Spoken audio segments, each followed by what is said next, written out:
you like beer? Do you like podcasts? Do you like beer podcasts? Then check out Crackin' One Open, a podcast about brews, news, and pop culture reviews. Every week, we crack open a new craft beer from breweries around the country. And sometimes the world. We'll talk about how it was made, what's in it, the history of the brew, and the brewery. Then we'll give our tasting notes, and while we're finishing up, we'll talk about some of the latest goings-on in the world of pop culture. So check out Crackin' One Open with Mike and Elise, part of the Forgotten Entertainment family.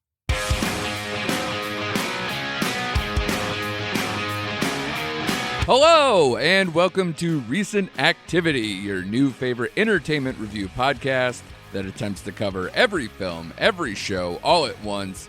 I am your co-host, Andrew Morgan. With me, as always, are the screenwriters of the latest football comedy inspired by 80 for Brady, entitled Geriatric for Patrick.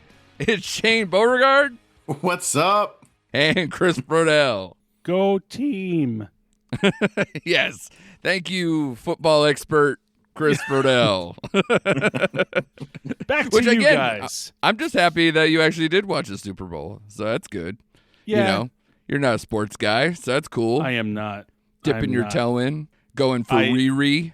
She did an all right job. She's capable of performing. Yeah, she leveled up.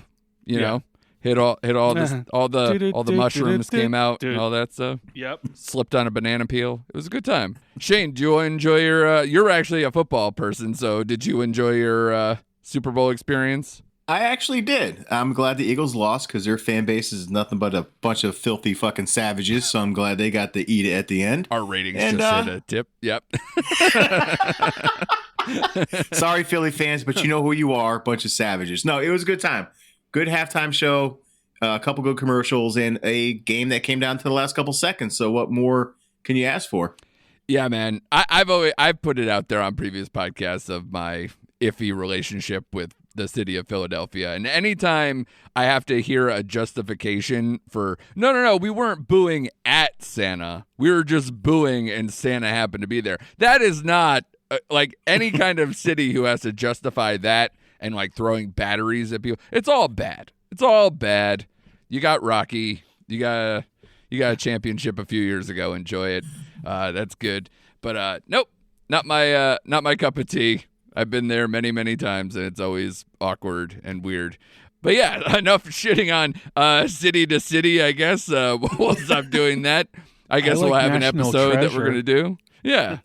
So this one, we're going to go back on the TV bend again because, you know, right now, much like, you know, when we started this podcast, we were in that zone of like peak TV time when movies maybe are doing a little bit weaker of an effort, you know. I'll say right now, I mean, I made the 80 for Brady joke. Sadly, that is one of the better movies at the box office. I don't mean that quality-wise, but like making money-wise. So we're in that period of films out at the movie theater right now. And I don't know if you guys saw it too, because we did Knock at the Cabin last week. It lost like 70 to 80% of its audience. It tanked, comparatively speaking, to its opening weekend. It only made a few $1 million more. So even on a $20 million budget, they got to be like, yikes, wish we did a little bit more here. But, you know, that's a tough beat. But TV is where it's at right now. And I thought the smart move we could start here was with HBO and The Last of Us, where they knew they were coming up against the Super Bowl. And a lot of people would be like, oh, the Super Bowl end and people just catch it. You know, no big deal. They smartly put it out on Friday for people to watch. And I don't know, man. This was an exceptional episode. Shane, I know you're watching. Chris, you are not. You are abstaining. You are anti-fungus people. Fungi people? I am. Fun guys. Fun guy. Let's go fun guy people. Yeah. And this particular fun to episode brought out the biggest fungi of it all that we've seen thus far, and that ending was absolutely bonkers. So, Shane, when we first talked, what do we have? The first two episodes, or the first two? Yeah, and then to me, and I've talked to you about it too. I thought episode 3 is one of the best episodes of television I've seen in quite some time. with the Nick Offerman relationship stuff that was there. And gosh, it's amazing. It's almost like I was comparing it to like Up, where it's like they condense so much of a relationship in so little time for one episode, and you're like, I would die for these people. And I've seen that reaction of everybody else. So did you have the same thing? Where are you with this show? I know we could start at episode 3 and kind of work through, but I mean, overall, I mean, this show is amazing. It's great. And I know Chris thinks we kneel at the altar of The Last of Us, but it's true. Like, it's worth all the hype. It's worth everything it's garnering on social media. The viewership is going up every single week, it seems like. Yeah. Episode 3, the standalone episode, Nick Offerman and Murray Bartlett, who I've seen tons of lately, which is weird, with White Lotus and Welcome to Chippendales. He was in that as well. That standalone episode was great. It's like you said, it was great.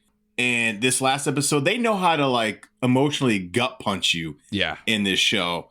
And it's in the use of the ending when we get that bloater, which is that character is called, the big fun guy that came out is called the bloater. Yeah. Was terrific.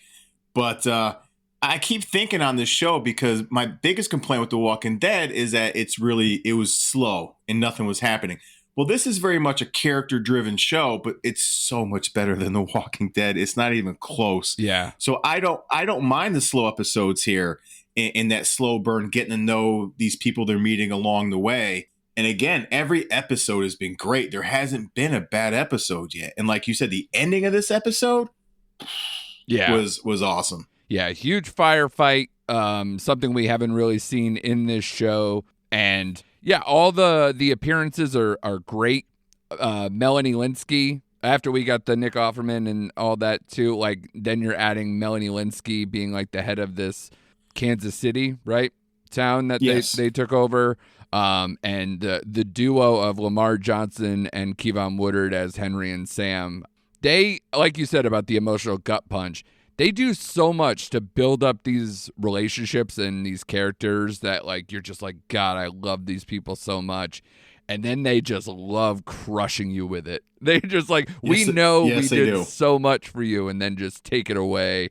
And gosh, yeah, but it's an impressive show. I'm very happy it's here. And like you say, it's a ultra condensed version of Walking Dead, but even better because the stakes are incredibly high all the time, it feels like.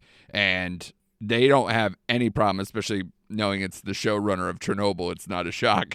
This guy's just, scorching the earth every single episode and really raking us through this emotional experience that I love. And I'm really getting close with the Pedro Pascal relationship with Bella Ramsey, that whole relationship.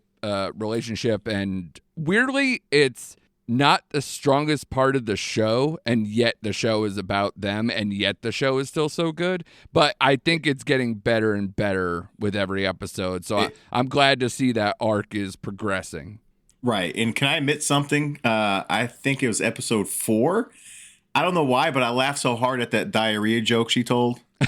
Remember she was telling the joke the jokes book and stuff. Yeah. I was just dying, and it was the corniest joke. Yeah. And it was basically what, like, did you know diarrhea was hereditary? It runs in your genes. I was dying. Classic. Again, were you, without going into the spoilers, were you surprised? I was a little surprised at the end of episode 5 with the Linsky character, is all I'll say. Yeah. I mean, the way it kind of concluded in that is. Yeah. Because it's set up so much in those 2 episodes, the last 2 episodes that, she's a main part of, and it's like these interrogations and the whole thing about the network and the overtaking of that city and everything else. So it was interesting to see how they kind of move forward with that, or lack thereof, depending on what you want to say. And that it's tough. It's tough that, and again, the same thing like we're saying with the emotional impact of some of these characters that are on the good side too. Gosh, like, what are we supposed to hang on to week to week? They kind of just do the old Etch-a-Sketch, like draw something amazing up and then shake it out and meet you next week. Right. So the concept of this show is that this world is just chaos. So anything can happen. And when you have a show like that with a core like they do the core characters that they have, you could do anything, and they are, and it shows, and it's really well done. So when I know that we're going to get max like 30 episodes out of this show, because they already have like a cap where I think they maybe not officially announced, but they said like a season 3 will probably be the end. And this season was 10 episodes. So to me, yeah, if it's a 30 episode cap, that's probably perfect, because by the time they get to their mission and go through the Firefly thing and whatever, I'm sure that's probably the end of what the game was, right? The game. Yeah. And the game was a very long game. Yeah, but there's no sequel to the game, right? There is a sequel to. I haven't played it, but there is a sequel to the game. It focuses on 2 different characters altogether, though. That's the problem I had with it. I'm like, I don't want to start something with other characters. I like Joel in it, so I was like, nah. Yeah. Well, hopefully we don't get fearing The Last of Us or whatever the hell it is. What's up, Chris? Well, that's what I wanted to add was, now I'm not into this show only because I think there's a bit of pushback with me watching The Walking Dead. I've read the comic books up to a point where in the comic books, characters that you grown to like, love, care for are often killed off. Yeah. However, in the show, if a character is popular in some way, like the Daryl Dixon of them, right? If they're popular, they're not going to be put into the danger that others are. And if they are put in that danger, they're often taken out of it and saved, or they save themselves somehow. Yeah. And that becomes tedious. So when you have a show like this, which from the sounds of it is there are characters in it that they have a certain arc that either stems from the game. It doesn't really deviate too much in the show, it seems, as of now. There is an end result, as you just said, maybe 3 seasons, and then that's the cap. That's maybe more interesting story-wise, but I think it, like I said, it's pushback from me because I've dealt with that before where you're like, why is this person still alive? It's like 8 seasons in. They should be dead 4 seasons ago. Right. Yeah, I think with this show, the showrunner being the video game creator as well, like writing for the show, I don't think you'll get that deviation, because this show is similar in the same vein as Game of Thrones, where it's like, don't get used to that fucking character. You don't know how long he's going to be around for. Yeah. Like, they're not afraid. And if they follow the script, which I won't spoil it, I wouldn't let that be a reason not to watch the show, is all I'm saying. Well, I will say, I haven't totally wrote it off, because Melanie is watching it, and every so often, like I said, I'll be doing laundry, I'll be in and out of the room, and I'll just pause in front of the TV. I'll see a little bit of it. I'm like, okay, and then I'll move on. I'm not fully engrossed, but I'm not poo-pooing it and saying, no, I'm not going to watch a single episode. It's not Andor. Yeah, so exactly. And what I would say as the contrast to Walking Dead, it took seasons to really get to even the point where you saw other places, civilizations, or what they tried to create, or government influence stuff, or anything else. Yeah. Those things, because we flash forward so far from where the show starts to where the show is kind of landing, that the all that stuff happened kind of in between that time. So you don't really have to dwell on anything. It's just, here's this pocket of time that is the most interesting to the showrunners, and we're just going to play that string out until this all ends. So I'm more intrigued by that. It kind of cuts through, you would think it would cut out a lot of the humanity, not slowing down like that and kind of cutting to the chase. But honestly, they're so good at these one-off episodes or these kind of pocket stories that it doesn't matter. They're doing the heavy lifting in such a condensed way that it's so impressive to me. And again, anyone who has Walking Dead fatigue should be able to jump into this and not feel like, oh, here we go again. So I'm hoping you jump on at some point, just for I like people to watch good television. I'll binge it. No, I don't know. And speaking of good television, the next show we'll talk about is Poker Face, which is a show that I know, Chris, you have watched and are enjoying. It's a very interesting show. We previewed this with our kind of like TV, streaming best of or what we're looking forward to kind of episode we did weeks ago. And I know you're a huge Natasha Lyonne fan. You root for her and everything else. That what did they just have? 6 or 5 air? 5, I think. Yeah. I lose think track 6. because 6? Is it 6? Yeah, 6 just aired. Yeah. So 7 this week. So I lose track because they're so quick. Each episode, you're like on to the next one. So I'm like, I'm technically binging it as I'm playing catch up. Yeah, because what did they drop? 3 immediately? Yes. Mm-hmm. So, I mean, it was a brilliant strategy because you got to get her, you got to do that pilot episode to kick off everything and set her kind of what she does in motion.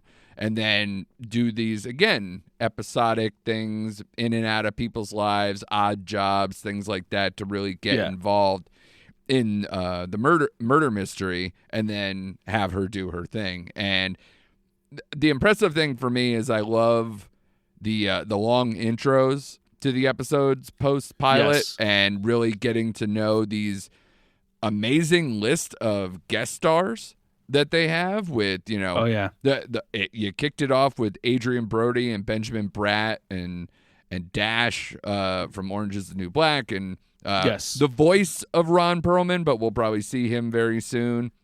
And I forgot that.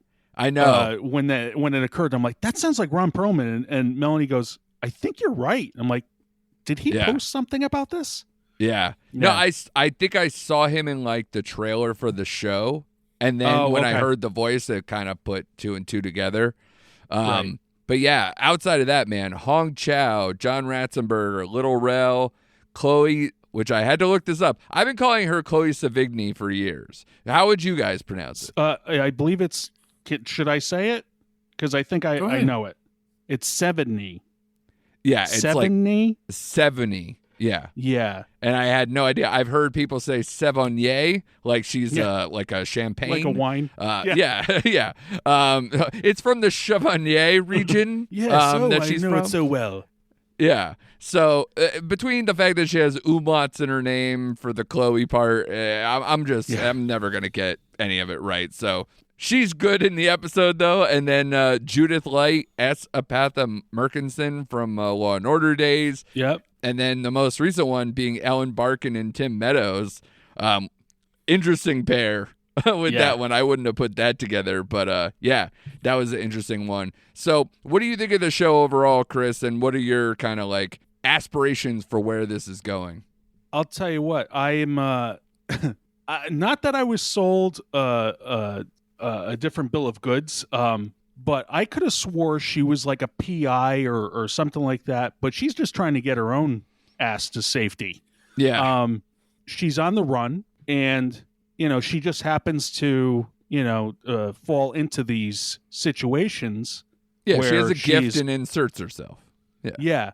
And I tried to explain this to someone else. They're like, "Oh, does she have superpowers?" I'm like, "No, she's just like so used to being around certain type of people that she can call out their BS." Yeah, she's a human lie detector. Yeah. Yeah, exactly. And it's sort of like that monk effect.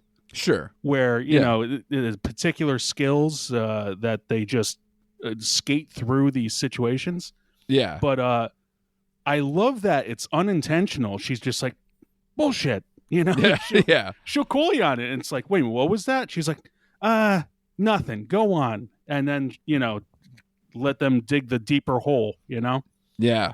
But, I really do like how it's set up, and she kind of helps these people and then moves on, Yeah. It's basically, I think you mentioned this when we talked about the show previously. It's not the Murder, She Wrote situation where you're like, Jesus Christ, how many murders happen in this one area? Exactly. Instead, it's more believable because she's on the road going from town to town. Yeah. And, and all these small towns have a story, or any of these people can do this. And you don't know how long she's there. Like the Little Rel episode. which I know, Shane, Yes. you can speak your because Chris, you're caught up, right? You've watched all of them. Yes. Yeah. Okay, so I don't want to spoil anything. No, or no. anything. But the that particular episode, it felt like she was in town for like a while. They never really kind of put the stamp Yeah. on it, but that one felt longer, I guess. You know, Maybe did they say something in that episode? I forget. Like if the other guy mentioned like a week or two. no, I don't think so. I forget. But it felt more lived in because she had like Yes. a job that like she's doing for a while. And again, like even this newest one, you can kind of say that too, because she's there through the whole kind of the play process, the build up to the show, and then the show after that. So she's there for chunks, and it's very well done where she does act like because Murder, She Wrote, she's not a PI either. No, she's a she writer. writes these stories, and she Right. lives in a town. Right. So that it's just all someone this who's stuff really happens. perceptive and can get to the heart of the matter and happens to fall into these situations. So I think it operates in all the best ways of the shows that we've liked. The Columbos, you mentioned Monk, Murder, She Wrote, Yeah. Psych. It's got all those kind of elements, and I enjoyed the hell of it. What about you, Shane? You enjoying Poker Face as well? Yeah, I really like this show. I like her as a lead. I like the structure of the show. I like how they, like you said, Andrew, the very long beginning where she's with the person at the beginning of every episode. We don't realize it till she, halfway through the episode that she Yeah. spent time with these people, building relationships. Yeah. And it's funny. It's well written.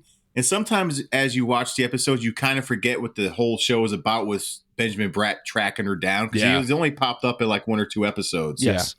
And you're like, oh shit, that's right. Like there are people after her. And getting back to the Little Rel, this is how well written this show is. And like we discussed off the air, only a few people got this reference, but I found it to be one of the funniest moments in the show is when Little Rel's brother stopped barbecuing because he became a vegan after watching Okja, Yeah. which I thought was just brilliant. It was a brilliant little Easter egg. Yep. Like you said, the 50 people who watched Okja got it and appreciated it, Yeah. and everyone else that went over their head. So I loved it. Again, the structure, the acting, the guest stars. I love Judith Light's character. Yeah. She was hysterical. Yeah. It's great. It's a great little show, and I'm looking forward to the rest of the season. And the Okja thing to me is doubly funny because it's like it's a streaming movie. So like, They had a DVD of it. unless it was like you noticed that there was a Criterion version or something that she just happened to have and happened to find. Like that's a very deep cut with having the Bong Joon-ho Netflix Yeah. movie being in a DVD that she happens to give him. So yeah, it's wild to do But that. Chris, do you have like it a would- favorite show episode? Oh God. Wow, you put me on the spot. I love them all, honestly, because I just love the way they're structured. Yeah, Um, agreed. But as I'm watching them, I'm like, oh, she caught this. Oh, she must have seen this. Like the first episode, like, where the gun's placed. You know, Yeah. I'm just like, even I picked up on that, Sure. Yeah. But yeah, it's just like it's almost like trying to find those Easter eggs, and you're just Sure. like, there it is. I turn into Leo, and I'm just like, there it is. Yeah. Yeah.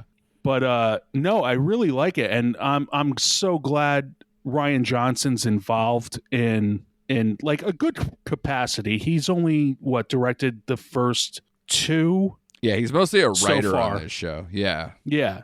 So, and producer, and so this is his wheelhouse. It's not, grand scale sci-fi fantasy. It's like these are character driven episodes. It's a series based on character, Hmm. and that's his wheelhouse, and he shouldn't really stray too far from that. He Yeah. does it so well.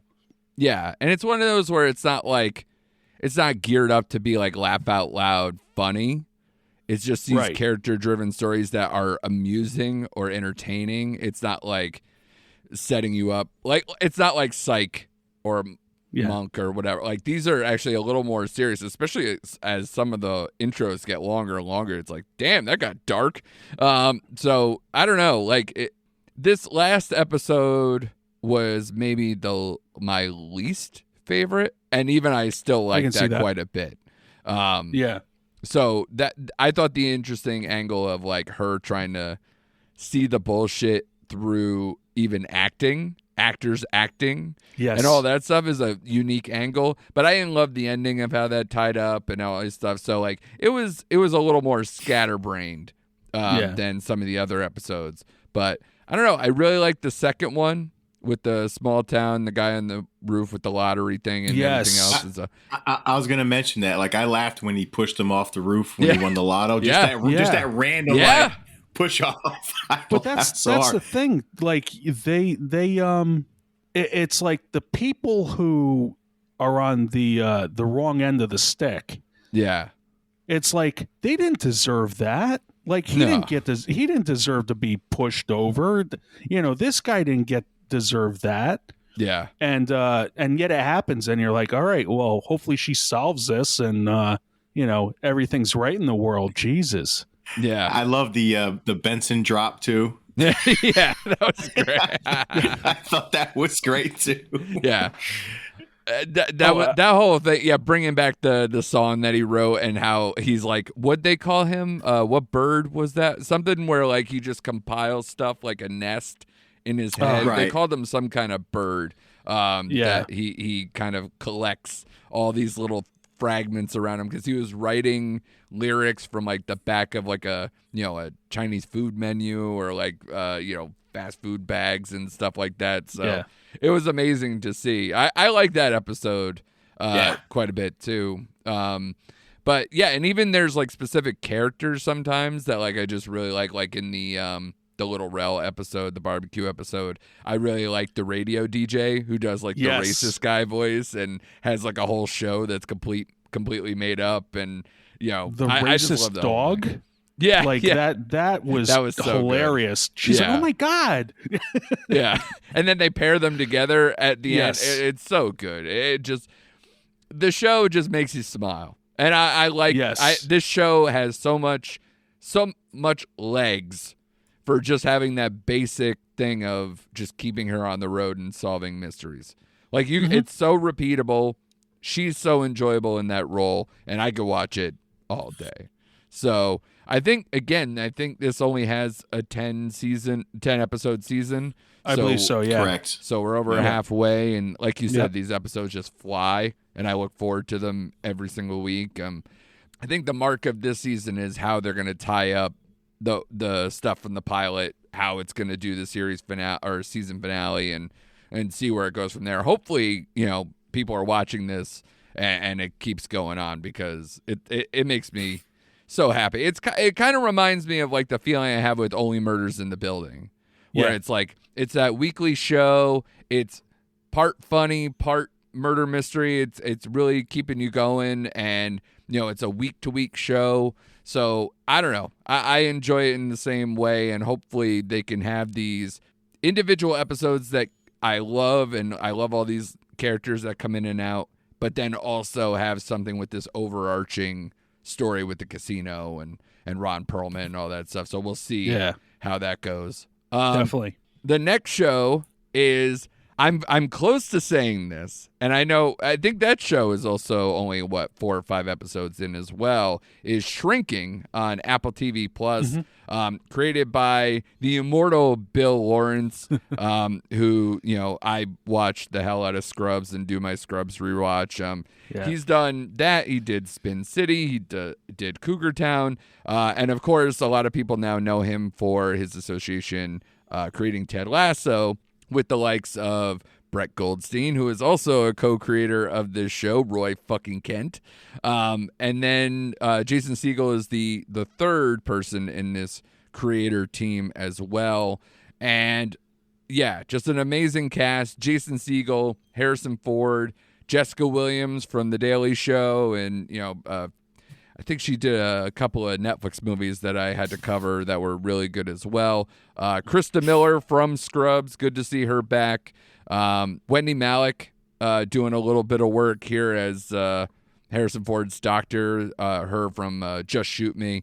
So definitely has a lot of associations with Bill Lawrence and his past shows, but also having veterans of a bunch of different sitcoms that I've loved over the years. And Shane, I'll start with you because I'm curious because I think you mentioned that you weren't the biggest Jason Segel fan going into this. Correct. I'm not a Jason Segel fan. Like, he's okay. I never liked How I Met Your Mother. I Me didn't neither. really care for. I really didn't care for most of his movies. He was just meh. That's a guy. But for whatever reason, this character in this show, in the way he pulls it off, I don't know. I'm attached to his character in the show. He's really good. This show packs an emotional punch, and it kind of brings you back to that once in a while. But as the episodes have gone on, it is lighter and it has its funnier moments between the characters, the interactions between the characters. Yeah, And I think we discussed it. It does have that Ted Lasso feel right. as each episode is going on. But I'll admit, I love Jason Segel in this role. I also, and you left this out, as little as he's in this show, I love Ted Ted McGinley. McGinley. Yeah.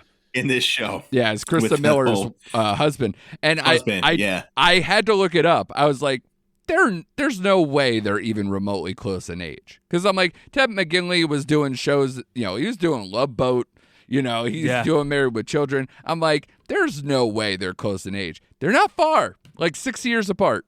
It's not that bad. Oh, wow. It's not that weird. So He still I don't know looks what good. that says about how Krista Miller ages. She does it remarkably well, even though clearly you can tell, obviously, you don't want to talk about, what people do or whatever with their Right. appearance. But I still think, Uh. even outside of that, I think she's aged pretty damn well for considering I think she was born in the 60s. So, Right. that's impressive And- stuff. And I, needless to say, I think this is like the funniest I've seen Harrison Ford in a long time. Yeah. Like, I love his humor and his character in this show. He's great. He makes me laugh all the time in this show. Yeah. It's a very heartwarming show, just like Ted Lasso, but it is more emotional, and you do get drawn in with the veteran he's trying to help, and it gets in all the mental health side of things, which is a serious subject. So it does kind of bring you back to that root of what the show's about.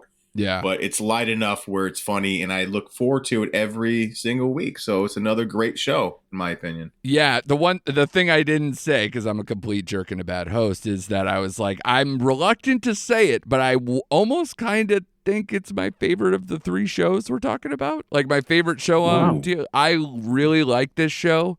I think it appeals to me, like you said, because of the Ted Lasso type feel, but I like a show where it's like a guy falling apart in like a funny way and kind of freaking out. And I think it's a easy profession to kind of like rip through with that scenario of patient and psychologist, psychiatric stuff, mental health, all that type of stuff. I think it's got a lot of meat on there because especially the way his approach changed. Now that his wife is dead and he's been kind of an emotional mess for the better portion of a year and what he's doing. But yeah, and when Jason Segel is not, while he's the front and center of the show, it's such a great ensemble and it's so deep, and then they can always toss in new patients all the time. Kind of like we were saying with Poker Face, where like you can keep adding this amazing roster of guest stars essentially. And for this show, they've had like guest stars, and then sometimes they stick around for indeterminate amount of times because they're either repeat patients where you can bring them in and out if they're having a crisis, or sometimes they just are one and done. You never know. So it's early, but I really like this show, and it's like you said, it's emotional, it's funny, it's got that great balance that I like out of stuff that Bill Lawrence seems to really strike in a lot of his shows. Chris, what are you feeling on Shrinking? Were you able to check this one out? So I think 3 episodes in. Okay. And I'm really liking it. I will say the first episode was kind of slow to go. And I'm Pilots just like, all right, do that, sure. Yeah, I'm trying to get a feel of who the characters are and what the situations are. And then I think about the second half of maybe the second episode. Mhm. I'm like, it's clicked with me. I know who these people are. I'm rooting for them. In comparison to Ted Lasso is the lighthearted fare Yeah. with a little bit of heart, kind of bubbling up here and there. Right. But this is like a drama with maybe funny situations coming through. Yeah. But I feel like it gets lighter as it goes along. yeah, Because it's trying to get further away from that pilot where you really know his breaking point and what sent him over the edge. And yeah, I think now that he's kind of like building on that stuff and getting further from that, I think the show is starting to find its footing in that balance of comedy and drama. and for some reason I thought like there was a closer relationship with Harrison Ford and Jason. Yeah, it's interesting that he's just kind of there. Yeah, I'm just like, wait a minute. So all three of them are doctors? Like even Yeah, it's like a He- small practice. Yeah. So like he's the only one with patience, or that we see. Jason has patience, and Harrison is just like milling about, having a snack in the break room or whatever. But I did find it funny when Jason's like imitating him. And he's Yeah. like, you're just over there going, He's like, I don't sound like that. And they sounded similar. Yeah. So I'm just like, I love it. I love when he does, the impressions and, just like in I Love You, Man, anybody want the peanut? Yeah. Yeah. He just comes out with those things and you're like, you know what? I'm glad you did that. I'm smiling now. So Yeah. Which, by the way, that is my favorite Jason Segel. I can rewatch I Love You, Man all day. Oh, yeah. I love the slap of the bass, the whole thing. Yeah, I just so I great. just love that movie so much. Because, again, it has a lot of heart and has a lot of reality and a lot of things you can relate to. yeah. Yeah, with this show, you were saying like the kind of compare and contrast with Ted Lasso. The Ted Lasso, because Ted and Coach Beard, like Yeah. he's a little eccentric and is getting more so as the seasons go on. But like essentially they came in as like they're the Rock and kind of trying to transform through their energy and their attitude and positivity. This one's the complete opposite, where you're focusing on a man falling apart, and it's the people who have kind of like picked him up on the edges that kind of stabilize this, but also they have their own quirks, which kind of is entertaining enough as well. Oh, yeah. But a lot of these people kind of picked him up when he needed it. So it's like the reverse, but it works in a very similar way. Shane, would you buy on that one? Yeah, I agree with that. Because with Ted Lasso, it's like you said, he takes the job to escape from a situation, which we don't really find out. Like you got the scenes with his wife, Right. which were very emotional when she visits him in England. Yeah. You're like, oh, and it gets heavy, but then all of a sudden it gets back to being Ted Lasso. You know what I mean? Yeah. Mm-hmm. We're like, this is the inverse. I feel like you just said. So I agree with that. I agree with your viewpoint on that. Yeah, and with Ted Lasso, the continuation, the through line is the games and the team. And now this Right. one, it's a team of sorts in a different way, where it's a small practice of mental health professionals. So it makes it easy to kind of keep, like, whenever the show can kind of like lose its way in the A plot, they could just go right back into one of the patients or some of the B stuff. And now some of it obviously blurs because that's part of the charm and the point of the show, where he's trying something new and getting too involved with his patients, and it Yes. blows up in his face more and more as the show, this season at least, seems to progress. So there's a lot of stuff that this show has legs, and I'm very interested to see how long they think they can keep that going, or what the end game is, because Yeah. essentially the damage is done. Like if the worst thing, his wife can't die again, you know what I mean? Yeah. Like, so Yeah. if But he has to whatever hold on to his daughter. it's a recovery story. It's a grieving story. So like you could take that as far as it needs to until he gets to a comfortable place and the audience seems satisfied with where it's going and what it's accomplished. So Right. Yeah. I was thinking about that too. Like, how long can the series go without it being like, oh, okay, like it start getting stale? Yeah. I was thinking 2 or 3 seasons, to be honest with you, would be the perfect kind of yeah, tent pole to put around the show, and I'd be perfectly happy because the one thing this show has to me is I could go back and rewatch this show and have no problem rewatching this show. Totally. And it'd be just as funny, just as heartwarming, and I may be able to pick up on more stuff along the way. So this show is very rewatchable if you've already seen it. Yeah. And I think the last episode, I won't spoil it because Chris hasn't seen it, was probably the funniest episode I've seen so far of the year with the whole potato thing and Yeah.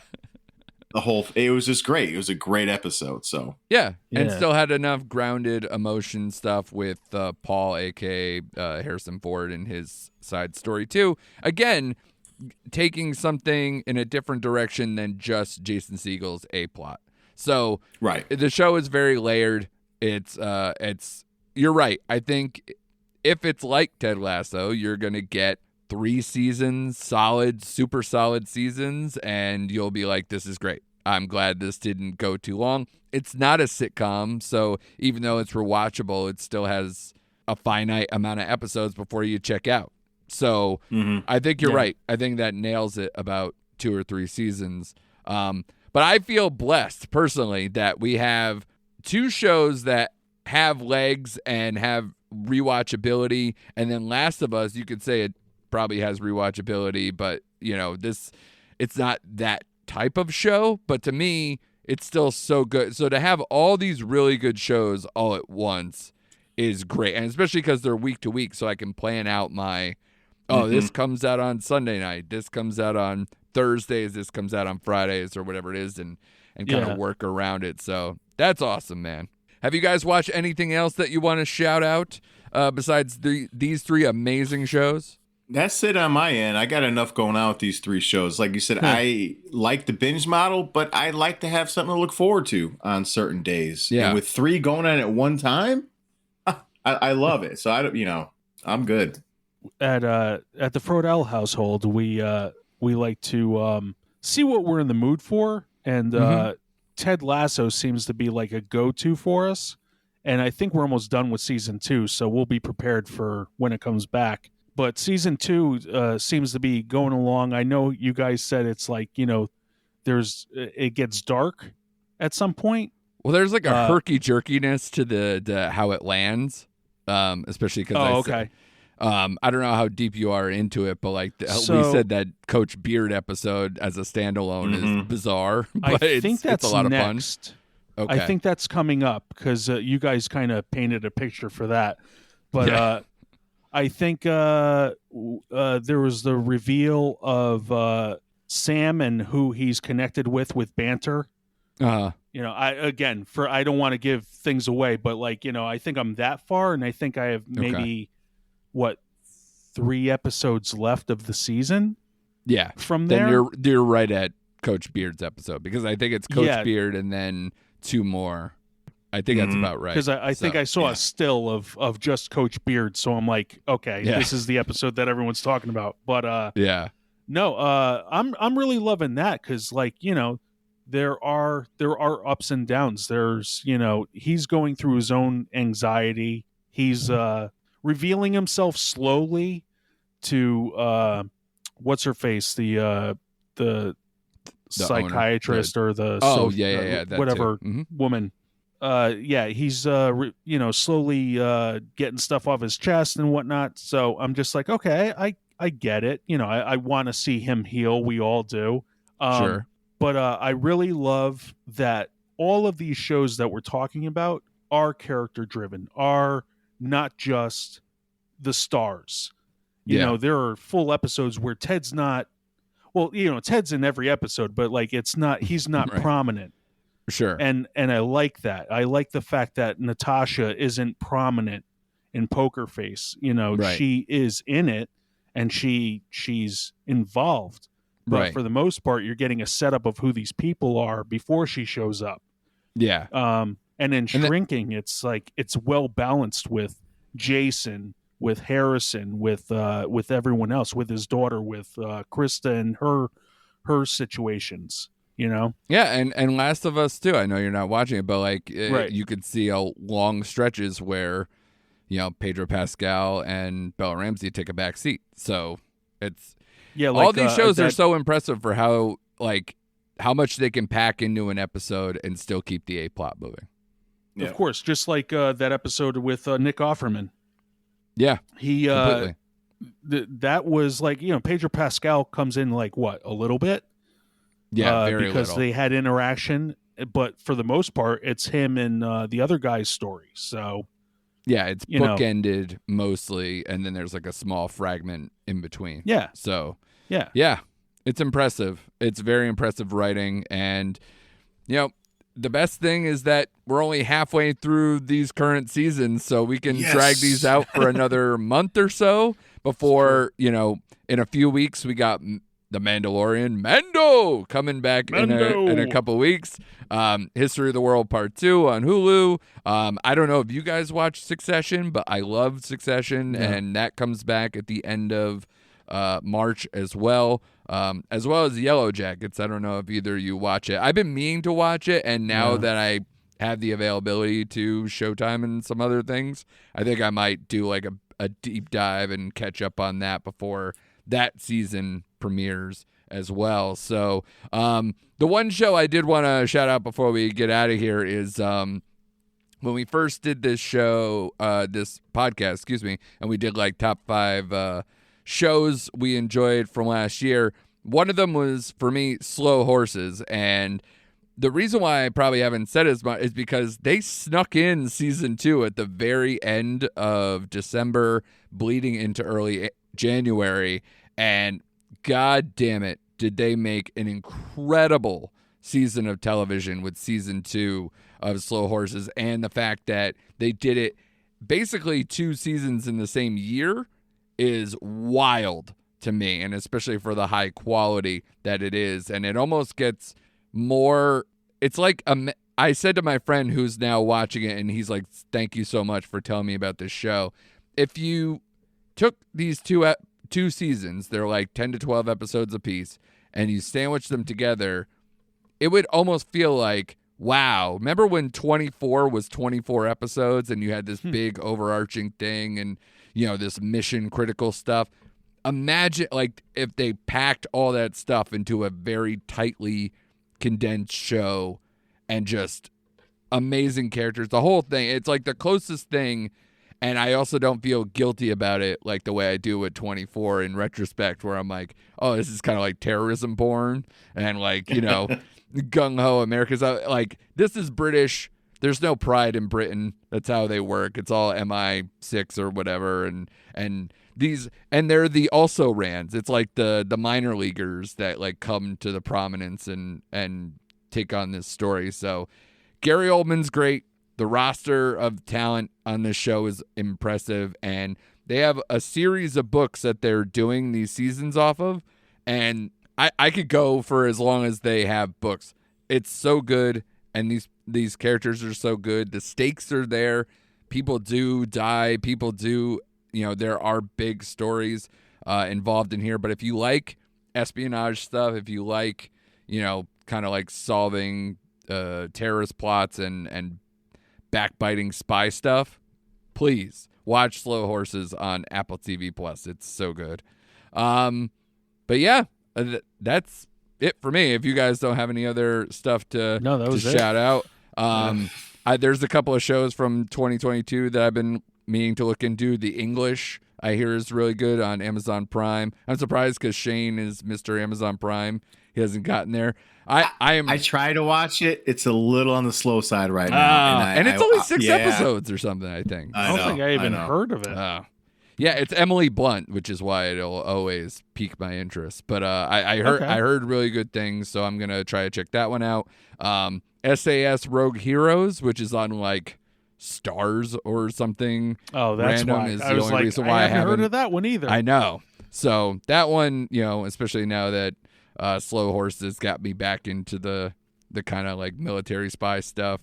And I'm sure Shane got, his pants tight with knowing Terminal List is coming back, and, and then damn right. Soon we'll probably have, what's the other Amazon? Reacher come back this year as well. So yeah, Shane's year-round boner is about to really happen, especially now that we told him that Plane is getting an offshoot sequel named Ship or whatever it is. This is absolutely just Shane porn right now. It's just raining from the sky. So kudos to you guys. This was a great episode. Thank you guys for doing it as always. Be sure to give us 5 stars. Go check out all that stuff. And be sure to come back next week for more recent activity.